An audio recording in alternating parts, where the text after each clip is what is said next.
দারুণ একটি টপিক নিয়ে হাজির হলাম।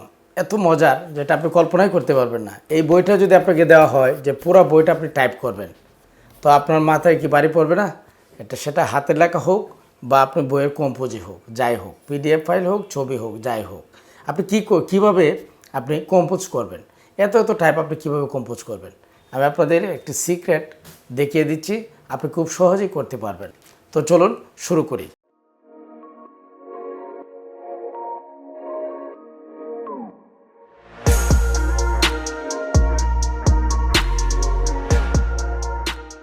চলে যাবেন গুগল ক্রোম ব্রাউজারে, চলে যাবেন। ক্রোম ব্রাউজারে যাওয়ার পর এইখান থেকে ক্রোম ব্রাউজারের ডান দিকে দেখেন একটি মাইক্রোফোন এবং একটি স্ক্যানার রয়েছে। হয়তো আপনি বলবেন যে এটা তো জানি, কিন্তু এর ভিতরে কিছু গোপনীয়তা রয়েছে। ইংলিশ তো আপনি সহজে করতে পারেন, এখানে আমি বাংলা দিয়ে দেখাবো।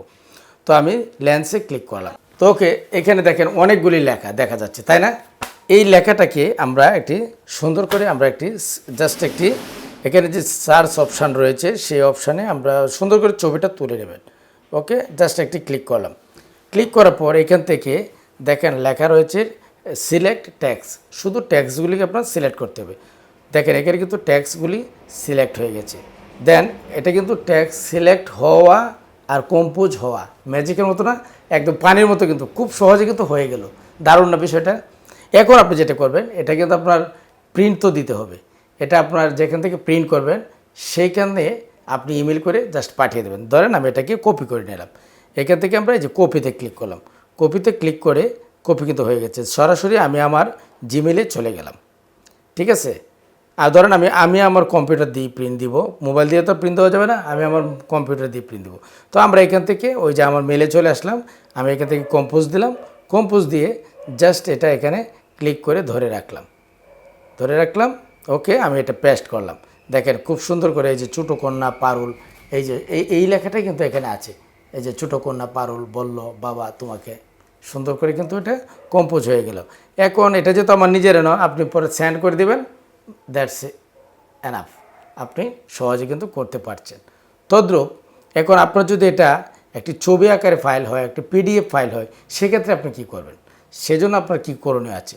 তো আপনি পিডিএফ ফাইলটাকে বা যে জেপিজি থাকলে তো জেপিজি ফাইল আছেই, আর যদি পিডিএফ থাকে সেটাকে প্রত্যেকটা পেজকে স্ক্রিনশট দিয়ে নেবেন। ওকে, স্ক্রিনশট দিয়ে দেওয়ার পর আপনি আবার ক্রোম ব্রাউজারে যাবেন।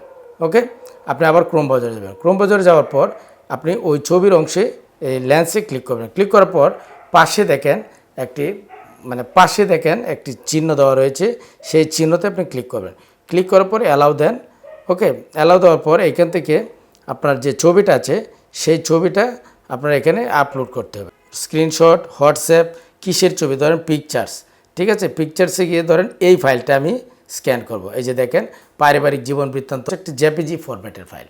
ঠিক আছে, এখন দেখেন এটা কিন্তু সরাসরি কিন্তু সম্পূর্ণ লেখাটা সিলেক্ট হলো। সিলেক্ট করলেন, সিলেক্টে ক্লিক করবেন, সিলেক্ট করলেন, তারপর কপি দিবেন, সেম আগের মতোই। কি বিষয়টা দারুণ না ভিউয়ার্স? আমি আপনাদের খুব সহজে দেখিয়ে দিলাম যে যত বড় টাইপই হোক না কেন, বাংলা হোক, ইংরেজি হোক, আরবি হোক, যাই হোক না কেন, আপনি এইভাবে খুব সহজে খুব দ্রুত সময়ে আপনি টাইপ করে নিতে পারেন। বিষয়টা দারুণ না? আমি আশা করি ভিডিওটি আপনার অনেক ভালো লেগেছে। যদি ভালো লেগে থাকে এবং উপকারে আসে, তাহলে অবশ্যই ভিডিওতে একটি লাইক দিবেন এবং কমেন্ট করে আপনি ওটা মতামত জানাবেন। আজ এ পর্যন্তই, দেখা হচ্ছে পরবর্তী যে কোনো এপিসোডে। আসসালামু আলাইকুম।